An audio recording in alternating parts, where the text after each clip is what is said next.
We've had far too many tragedies in our country. Once again, we wake up to a horrific act of mass murder. All of us lift up in prayer the families in Boulder, Colorado, families in Atlanta that lost their lives, including the police officer in Boulder, Colorado. I can tell you in Texas, we've seen far too many of these. I was in Santa Fe the morning of that shooting. Santa Fe High School is less than an hour from my house. I was in El Paso at the Walmart for yet another senseless mass murder. I was in Dallas where 5 police officers were murdered by a radical. I was in Sutherland Springs in that beautiful sanctuary where a monster murdered innocent people. I've been to too damn many of these.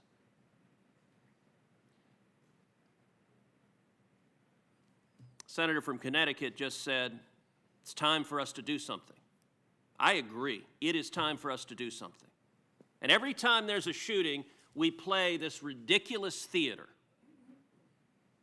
where this committee gets together and proposes a bunch of laws that would do nothing to stop these murders.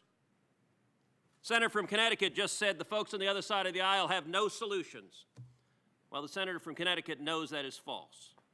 And he knows that's false because Senator Grassley and I together introduced legislation, Grassley-Cruz, targeted at violent criminals, targeted at felons, targeted at fugitives, targeted at those with serious mental disease, to stop them from getting firearms, to put them in prison when they try to illegally buy guns.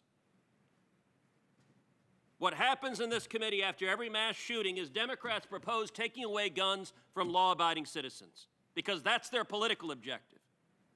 But what they propose, not only does it not reduce crime, it makes it worse. The jurisdictions in this country with the strictest gun control have among the highest rates of crime and murder. When you disarm law-abiding citizens, you make them more likely to be victims. If you want to stop these murders, go after the murderers. Grassley-Cruz came to a vote on the floor of the Senate in 2013. It got a majority vote on the floor of the Senate. 52 senators voted for Grassley-Cruz in the Harry Reid Democratic Senate. 9 Democratic senators voted for Grassley-Cruz, the most bipartisan support of any of the comprehensive legislation. So why did it pass into law? Because Democratic senators, including many of the senators in this room, including the senator from Connecticut who just said Republicans have no answers, filibustered the law and prevented it from passing, demanded 60 votes. If Grassley-Cruz had passed into law, Sutherland Springs very likely would not have happened. Why is that? Because the shooter there, the murderer there, had a conviction in the Air Force that the Obama Air Force failed to report to the background check system, and Grassley-Cruz mandated an audit of all of the convictions to make sure the background check database has those felonies in it. Not only that, Grassley-Cruz mandated that when a felon tries to illegally buy a firearm, that the Department of Justice prosecute them. The Department of Justice has a long and I think indefensible practice of not prosecuting felons and fugitives who try to illegally buy guns. If Grassley-Cruz had passed, the gun crimes task force that it had created would have charged prosecutors with going after gun criminals, locking them up, and putting them in prison. That's how we prevent these. Now, we will learn in the coming days and weeks the exact motivation of the murderers in Atlanta and Boulder, Colorado. We'll learn what happened there. But we already know this pattern is predictable over and over and over again. There are steps we can take to stop these crimes. And you know what the steps aren't? The steps aren't disarming law-abiding citizens. Every year, firearms are used in a defensive capacity to defend women, children, families, roughly 1 million times a year in the United States.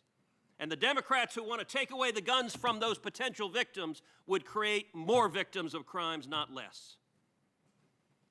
I agree it's a time for actions. And by the way, I don't apologize for thoughts or prayers. I will lift up in prayer people who are hurting, and I believe in the power of prayer. And the contempt of Democrats for prayers is an odd sociological thing. But I also agree thoughts and prayers alone are not enough. We need action. Today, Chairman Grassley and I are introducing again Grassley-Cruz, and I would ask Senate Democrats, including some of our newer colleagues who just got here, not to participate again in the shameful filibuster that this body engaged in 2013. Let's target the bad guys, the felons, the fugitives, those with mental disease. Let's put them in jail. Let's stop them from getting guns.